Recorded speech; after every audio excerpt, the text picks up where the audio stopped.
Welcome back to the Collegiate Champions Series. I'm Max, joined by Thunder.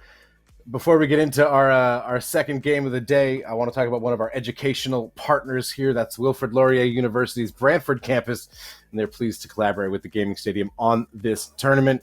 The Brantford campus, known for its innovative programming in subjects like user design experience, game design, digital media, business, tech management, a nice obvious mesh here with the Gaming Stadium and with Rocket League. Programs challenge students to explore and improve the world around us in an inclusive and human-centered way. That's good. I love humans. That's usually how we should center things. For more info, check out WLU.ca. Thunder, they changed it on us at the very last minute, so now I'm going to have to click around for a second. We've got St. Clair Gold, the team that you and I were talking about off mic just now and have been talking about before the tournament started, up against the UBC B team. That's Fervent, Fatal, and Zindler. I've never seen Zindler play. I've played with Fervent. I've won a twos tournament with him where he hard carried me. And Fatal, I've seen play as well in these teams. Comp, Jay, Kamal for St. Clair Gold. Comp, I would say a bubble pro at this point. So this is a higher level lobby than we saw last round for sure. Quite a bit higher, and yeah, this St. Clair team, they are, if I'm not mistaken, if I'm remembering correctly, they qualified for Division II summer play with the CCA Summer Series, and they are off to the races here with Kamal scoring a goal to get things started for St. Clair. And the mechanics that you will see on display from this St. Clair team, if they're given space to do what they want to do, they are going to have some fun with it. And that's not the last flipper set you're going to see in this lobby if UBC don't apply some pressure here. Players to keep an eye on this fella right here. Comp looking for the double tap. Knocked away by Zindler. The player on the UBC squad to keep an eye on, Fervent. Very, very solid defensive, kind of third man style player in that Dominus. Loves to just get challenges. Very confident and competent on his own goal line. And confident in the air as well, but he could not find his teammate Fatal.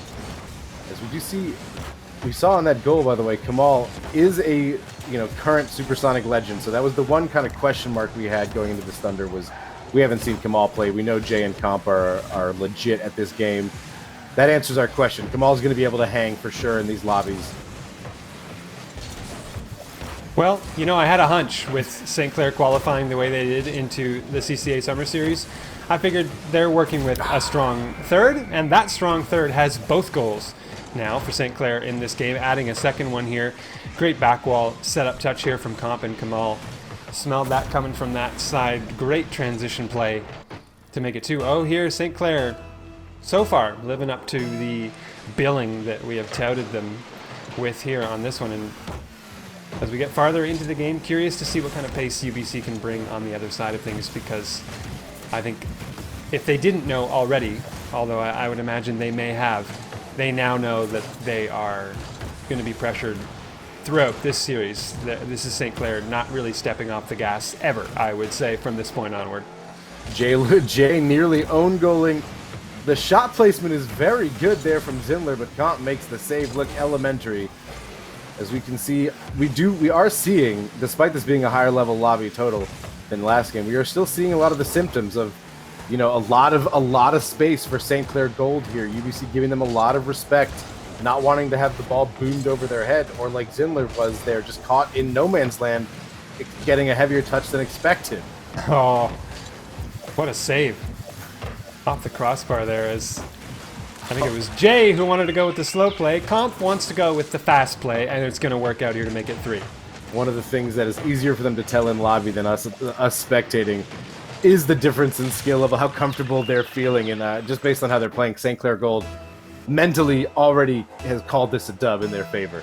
Already going for the pre-jumps off their offensive back wall, which is a very high-risk, low-reward play. It's a play you only make if you're confident that whoever's back can play 1v3 defense, which is just not a thing that usually happens in even matchups, as Jay makes it 4-0, his first goal of the game.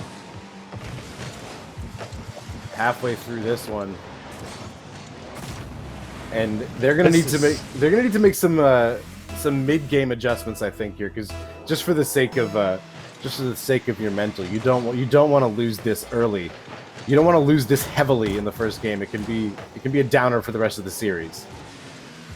Absolutely, and I think UBC here, I think they too quickly have receded into that mode that Saints COD RL got stuck in, where they're over-respecting their opponents a little bit here. And I mean, Saints, competitively experienced as they are, they can really sense that on the field. They know exactly how much creative license they have right now to play Rocket League, and they're using every ounce of it, as I guess you could say, on the field, because even when they're pressured on the ball, the other two players are just lying in wait to slot in and make the next ridiculous play on the ball. Oh my goodness. What a touch from Kamal. What even was that? Jay gets the goal, but Kamal deserves the credit. Look at that. Look at that. Just stopping it. That was going in, too. Jay's touch was irrelevant at that point. Oh, yeah, man. that was something else. That ball moving in exactly the wrong direction. Kamal going in exactly the wrong direction and really fast, and just stops the ball on a dime. It is pretty ridiculous that ball was going in regardless. That's a goal for Kamal had it not been, quote-unquote, secured by Jay. But you're seeing on full display here exactly what this St. Clair team can do. And now we've already seen now two teams that have severely outmatched their opponents in game number one.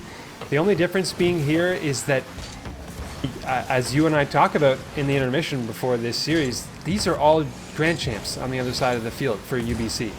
And I don't think that was the case. If I've seen enough Rocket League in my career, I don't think that was the case with Saints COD RL, but nah, this is how good people can be at Rocket League, is that you're seeing grand champs, all grand champs on the other side of the field. And they do, compared to what Saints could not do, they do find a goal in the series. And that's Fervent. You see the Season 4 champion, Grand Champ, not just Grand Champs, by the way.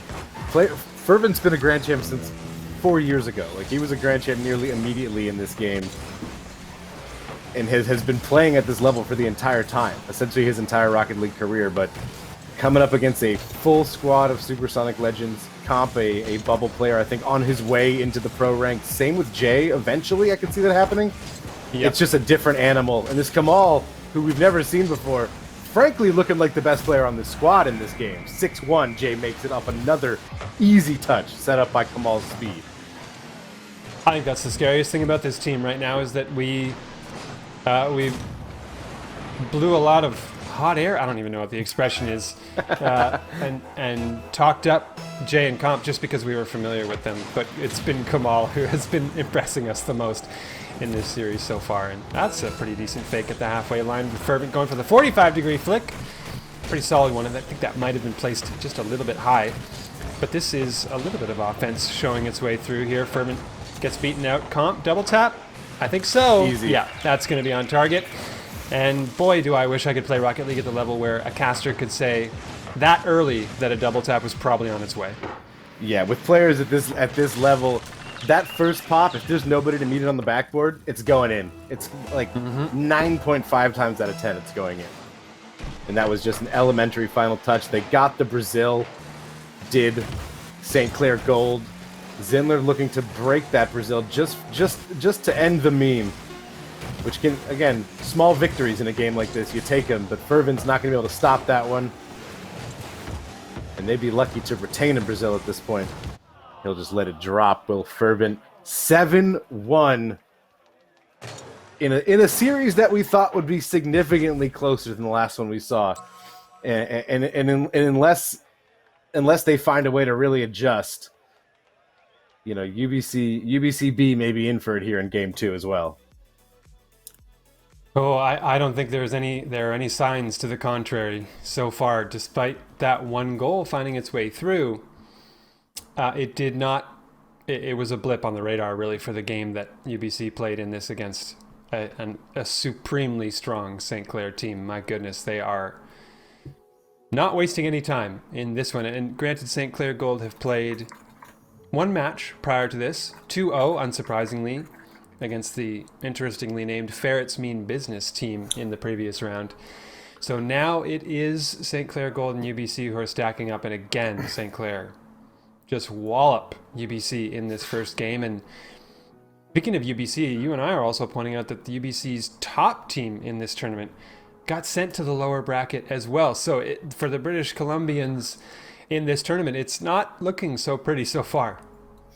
Yeah, I mean, what I think of as UBC's top team, that's Frodo Ski and Harry Lakers losing in that first round to free goal. But maybe, I mean, we've been wrong about stuff in this tournament already that we thought we knew. So maybe that isn't the top UBC team. Maybe UBCA is, but I doubt it. I know those dudes; they're incredible. They're all around 2K MMR usually. Last time I checked, it's been a while. Frodo is good enough that he has to play on a Smurf to play with me, a low Grand Champ. That's how good that guy is. Yeah. As we get underway here in Game 2, Fervent and his squad looking for something. They've got some control here, but what a defensive touch. That's going right in. That is beautiful from Comp. Just a little bit of a touch off his own backboard.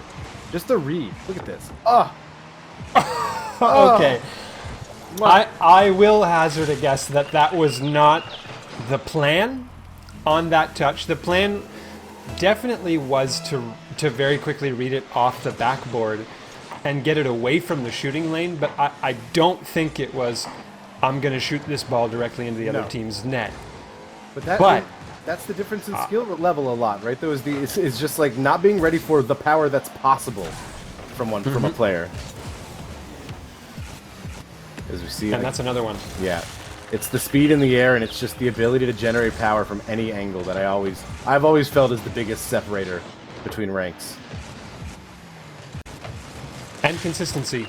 You add in that third factor is that if they can do those two things and they can do them most times they want to, that's a truly scary thing to play against, and that's exactly what UBC are facing here as they face another shot on target. Kamal levers one onto the net off of the kickoff. It doesn't find its way home, and it stays 2-0 here as UBC try to break out of their zone. Fervent, a little bit of a breezy fake almost there on the play. It's turning sour for them as it heads back into the zone here. A demo. Comp takes out one player. Jay, shot near target, double tap off the crossbar. Doesn't find its way home. Fervent gets the save away. That was mighty close. Oh, they're still going for more stuff here. St. Clair are refusing to relinquish any control of this ball right now. You see Kamal going up for that ball with the confidence that his team is going to make it back, but he was wrong. I've just been sitting on Kamal Cam because I'm trying to learn about this player that we've not seen before. He is a very passive player for somebody who put up 2 goals and 4 assists in Game 1 as Jay and Comp connect for the 3rd goal of the game. As we're seeing more what we expected in this game, which was Kamal playing a support role around Jay and Comp. Lovely setup from Comp to make it 3-0. I can hear Fervent's voice in frustration about this game. His voice in comms right now. I can just hear it. I've heard it. Him frustrated with me before. Well, it seems you're pretty familiar with how that might sound. I hope for the sakes of the other 2 players, it doesn't sound that way. But I think on that last goal, I don't even know where Jay came from. That he still had a flip to use on that ground pinch. Probably the ceiling, and probably that's another goal here. As Kamal finds one as well. And that is now a goal for, at least a goal for each of the players on the orange side of the field here for St. Clair Gold. And they are, once again in game number 2 here, off to the races, and they look like they want to secure this one without any even minor complications. I should have known just from the wheels that Kamal was good. He's got the ultimate try-hard titanium white Reaper wheels. That is, to me, forget about the Cristianos. The titanium white Reapers are the ultimate try-hard wheels, especially with an esports decal. And that is a statement of intent from Kamal, as is that shot. Look at the angle, look at the power. Top cheese, top bins, as they say in the UK. 5-0, St. Clair Gold leads. And unfortunately, if you're a UBC fan, that's at the 2-minute and 30-second mark around here that it's already 5-0. So UBC here are going to be fighting much like they did in game number 1 to get their first on the board after an onslaught here. That is probably going to be it. Fatal slots that inside the right-hand side, and I think some persistence on offense finally pays off. That's a great setup touch from Zindler to get that started. Just back-to-back-to-back 3 plays where they didn't think, they just went. You know, there is a gap in skill here, obviously, but there's only a maximum speed that everybody plays at the same speed, right? It's all about decision making, trusting your instincts, the willingness to go up quickly for a ball. And once everybody's in the air holding boost, they're all going the same speed. It's just that decision making. We saw back-to-back-to-back touches from UBCB that they were just going up instinctively, and they did beat the squad to the ball. We see it again from Fatal. They've stopped. They may have realized they're giving these guys too much respect. Finally, as Fervent gets an easy one, or a lucky one, I should say, off of the 50-50 off the ceiling. That's the kind of stuff that starts going right when you force the issue. Very true. Fervent wasted no time on that challenge, and because they were so quick to it, the thing about a wall challenge is and I suppose this applies pretty much everywhere. If you're the player who gets stuck jumping second and you're underneath the ball rather than on top of it, you probably have already lost the challenge at that point. So Fervent made the challenge so quickly that they were just first to jump, and they were on top of that ball and got obviously the much better end of that pinch, so much so that it just went straight into the net. But speaking of straight into the net, it looks like St. Clair, they kind of want to come back the other way here. They're sensing a little bit of a pushback from UBC. Oh, It's no. a passing play that it's not going to connect. There were 3 players from UBC all lined up laterally on the field, and that play either had to work or it was going to be scary back the other way. That is not the spacing you want. You want a triangle always. If you're in a line, it is bad news, and Fervent clearly got stuck between which player to pass to, and Zindler probably didn't even see Fatal behind him, so the idea that the pass was going to anybody else would have been completely foreign to Zindler. He was going for that no matter what. Then you've got a triple commit, basically, because you got to flip into the pass, and then you've got 2 people going for the ball, and a flip takes you out of the game for about 5 seconds. Something like that. The turn from Comp, the turn! I don't know if that defender from UBCB even knew he was there. No, Zindler, Yeah, it looked like Comp peeled. Comp had driven away into the corner, and that defender, they thought they were in the clear on that one, which is why they didn't immediately go for the ball. They had time to be the winner to that challenge, but they chose not to go because they thought they were safe. And it's funny, we ask the lower opponents in these games not to respect their opponents so much, and then something like that happens, and you realize it's so hard to do that because every time you trust the opponent a little bit too much, you get punished. Yeah, I mean, and that was you see a player drive off into your defensive corner, you assume that's a boost steal, rotate back on defense. But if the ball comes out just right, that's a great place to cut rotation. If you're just coming out of a boost steal, especially on a ball like that, you said it. The fact that he didn't hit the ball immediately is a big indication that Zindler thought they were safe. 5 seconds to go. The rest of this game, the result, Thunder Elementary. Fervent can try to steal a 3rd goal here, but he can't make it happen. Saints Gold, a team that we expected to make a deep run in this one, gets the easy dub, 2-0 on the sweep.